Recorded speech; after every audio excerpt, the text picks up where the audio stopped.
সেক্ষেত্রে ওনার কাছ থেকে আমি অনেক কিছু পেয়েছি এবং অনেক কিছু স্যারের সান্নিধ্য থেকে শিখেছি। তবে এই কর্মজীবনের এই 3 বছরের মধ্যে তার একটা দৃষ্টান্ত সর্বদাই আমার মনে পড়ে যায়। 2023 সাল বসন্তপুরে সাবিত্রী স্নান মিট চলছে।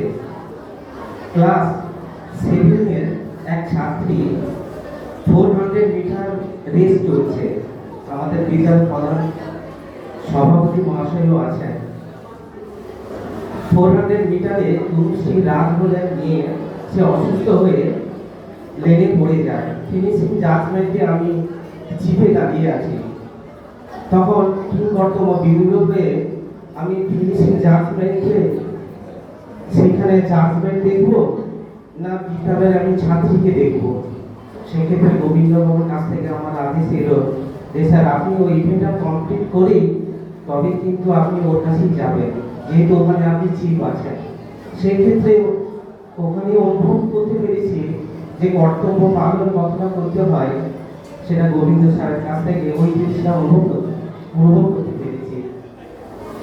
আর আমাদের বিদ্যালয়ের ইন্টার কলেজ কাবাডি মেয়েদের বা ছেলেদের ফুটবল সমস্ত ক্ষেত্রে ওনার কাছ থেকে যে সহযোগিতা পেয়েছি এবং অ্যানুয়াল স্পোর্টসের ক্ষেত্রে যে সহায়তা আমাকে সর্বদাই জুগিয়েছে, তাই ওনার অবসরকালীন পর আমি জানি না এই বিদ্যালয়ে কতদিন থাকবো। তো বিদ্যালয়ের অন্যান্য শিক্ষকগণ এবং সহকর্মী অনেকে আমার যে পরিবার সহায়তা করেছেন, আগামী দিনে এই গোবিন্দবাবুর অভাব তো সারাটা কর্মজীবন এই বিদ্যালয়ে পাবো। সেক্ষেত্রে সহকর্মীদের কাছ থেকে যদি আমি সেই সহযোগিতা পাই কিছুটা আশ্বস্ত হব। আমি এই 3 বছর কর্মজীবনের মধ্যে স্যারের কাছে যদি কোনো রকম অজ্ঞাত অবস্থায় ভুল ত্রুটি করে থাকি, আমি স্যারের চরণের কাছে ক্ষমা প্রার্থনা চাইছি। আপনার শারীরিক সুস্থতা, দীর্ঘায়ু ঈশ্বরের কাছে প্রার্থনা করি।